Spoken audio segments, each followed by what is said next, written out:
Živjo, moje ime je Nejc, ura je 18 in v današnjem infodromu smo vam pripravili. V Nemčiji enkrat na teden tudi k pouku slovenščine. Izstrelitev satelita v orbito še povečala napetost med Korejama. 60 metrov nad zemljo prehodil 152 metrov. Slovenci ne živijo le v Sloveniji, ampak tudi v številnih drugih državah. 9-letni Gašper Anžin, ki živi v Nemčiji, se je prelevil v infodromovega dopisnika. Razložil nam je, kako deluje slovenska šola v Berlinu, ki jo obiskuje tudi sam. Živjo, moje ime je Gašper. Jaz bom vam zdaj pokazal slovensko šolo v Berlinu. Z učiteljico Magdaleno Novak se vidimo enkrat tedensko po naši nemški šoli. Pouk se začne ob 16 in traja 2 uri.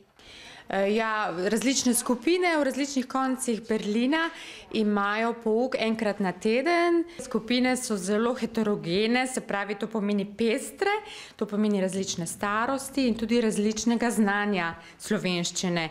Moja skupina se srečuje po nedeljkih na eni od nemških šol v predelu Berlina, ki se imenuje Wedding.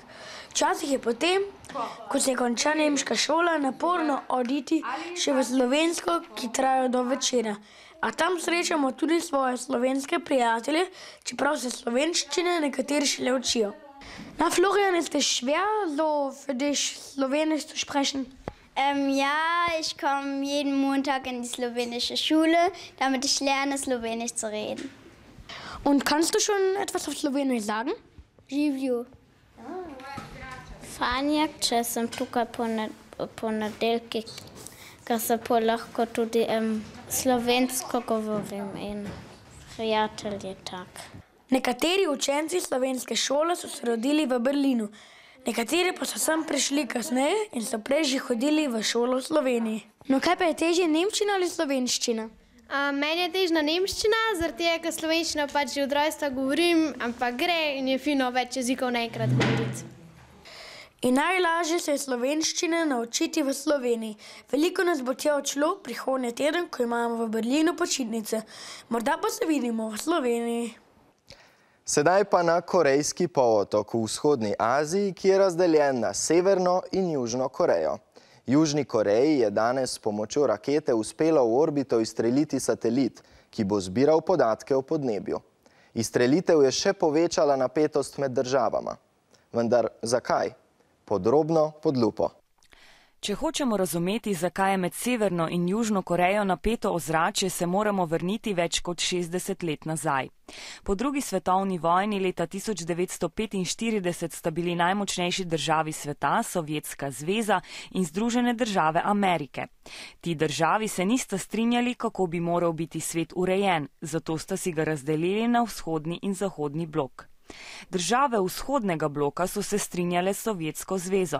Tam je vladala ena stranka, komunistična partija, podjetja pa so bila v lasti države. Države zahodnega bloka so sledile Združenim državam Amerike, kjer je vladalo več strank. Podjetja pa so bila lahko tudi v lasti posameznikov.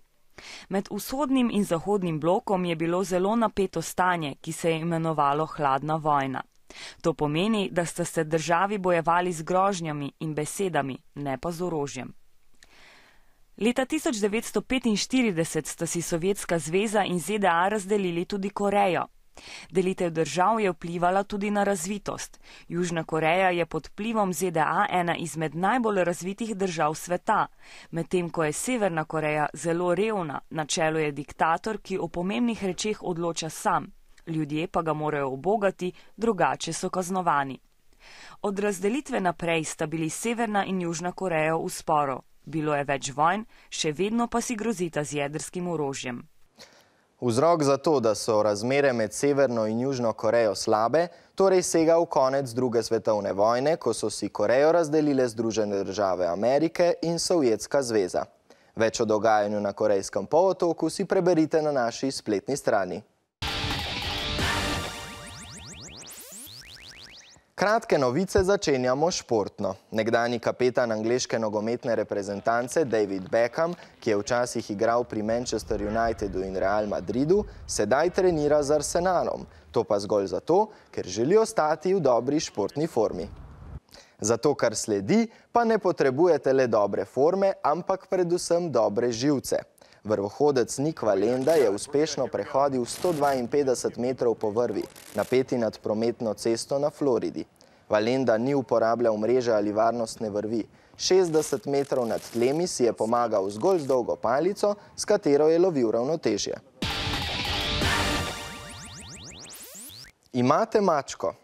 Če je odgovor da, jo imejte na očeh. Raziskovalci v Ameriki so namreč ugotovili, da so vsako leto za smrt do 3,7 milijarde ptic in do 20 milijard sesalcev odgovorne prav te štirinožne živali. Njihove najpogostejše žrtve so poleg ptičev še miši, veverice in zajci.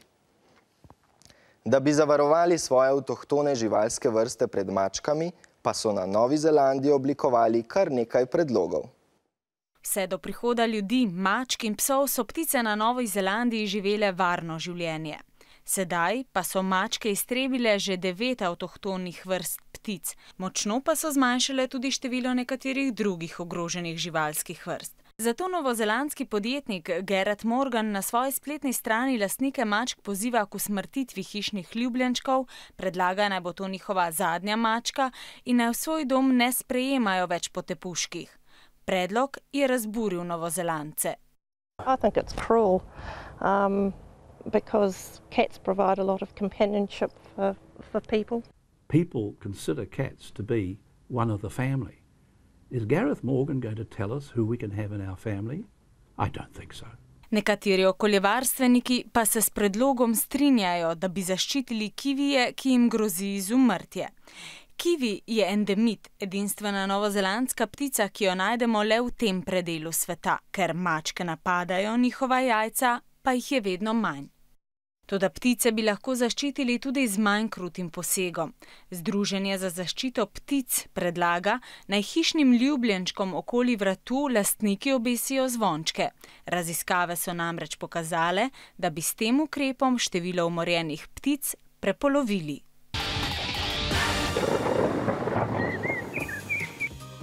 Tole je ekspresno kratka vremenska napoved za jutri. Jasno in sončno bo. Zato pozabite na rokavice, prav pa vam bodo prišla sončna očala.